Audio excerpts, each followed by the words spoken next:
Welcome back, Marvel fans. Today I have another Marvel Universe figure review featuring Series 3, Figure 16, Skaar.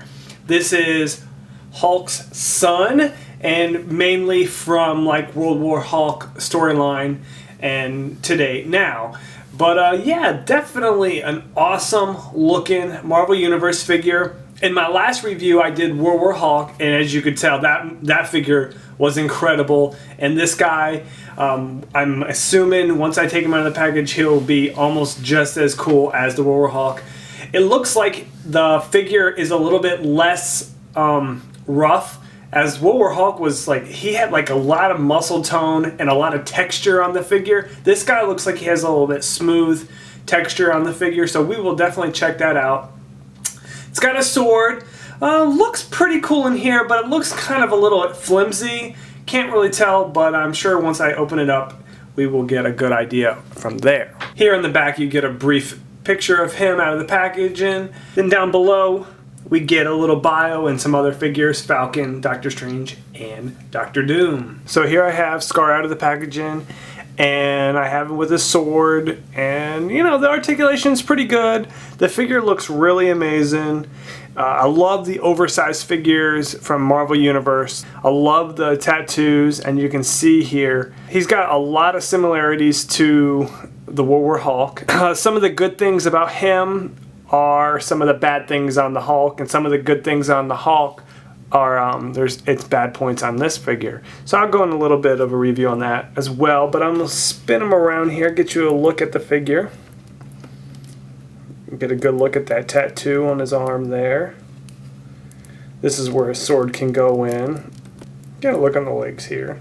Before I get into the articulation on Skaar, I really wanted to do a size comparison and a comparison between the World War Hulk and the Skaar, because in the packaging when I first bought them, I thought they were going to be like the same body molds and just a repaint. And as you can see right here, the figures have a lot of differences, and I believe these aren't, you know, these are totally two different molds. So I was really impressed with this. I didn't even see this coming. You thought, oh, the two Hulk figures are going to be kind of very similar. And they are similar, but then again, as you can see here, they're totally different. Like the Hulk, like I mentioned, has more of a texture on his body, and Skaar is more smooth. Skaar looks like a little bit more stocky, broader shoulders, bigger chest, a little bit shorter. You know, so you can see that the differences there stand out quite a bit, but the arms look very similar. Obviously, like I said, the texture, the color is, you know, Hulk's a little bit lighter, face mold is totally different. I mean, those things I expected, but I thought the body mold was going to be, you know, similar, but actually it's really not. The legs, I can't tell at the moment, but they look very close, but obviously they're different paint jobs. Obviously they have different shoes. It's just a different outfit, but another similarity they have is both of these figures have like sashes around their waist, and they both have some kind of things wrapping around their shoulder where they can hold their weapons. So that was something really cool, but I like how they did in these two figures, but they're totally different as well.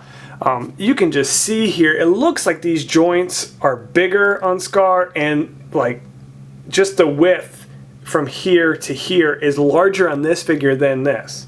So, you know, and then like the pecs here, look, they're just all different. So, you know, that's something I was not expecting from this figure, but it's really good. And the articulation is different in the chest.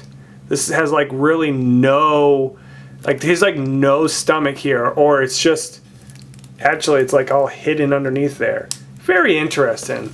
One more thing that I really wanted to go into is how Skaar can actually hold his weapon, which is really good, and the Hulk can hold his weapons as well, but his weapons are thinner, so they're very loose in his hands. So I would have to give the nod for like weapon use and like posability with their weapons. Skaar wins that, because his sword fits in his hand better, and it's, you know, it can perform what it's supposed to do, where Hulk's, you know, it's kind of loosey-goosey on there. So I like his weapons better, and I actually like the Hulk figure overall better just because of the looks, but they're both amazing figures. And I just thought it was really interesting because, as I was saying, the similarities, they both have very similar arms. I mean, obviously the texture is different, but the hands are, you know, relatively the same. It's just the weapon choice.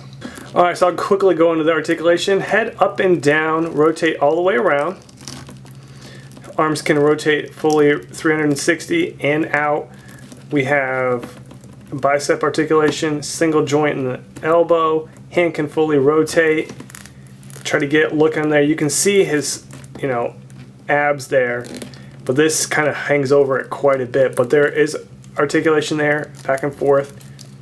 And we do have waist articulation. Legs can go front and back, but they're pretty tight, big joints. Articulation right there, double joint in knees. This one's a little stiff, but this one does really well.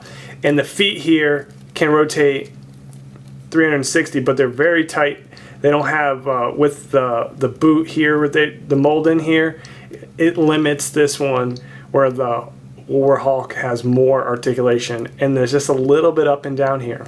So I just want to say thanks for watching my review on Skaar from Series 3, Figure 16. Hope you enjoyed this and enjoyed the comparison with World War Hulk. Please subscribe, comment, and tell me what you guys think. Alright guys, have a good day.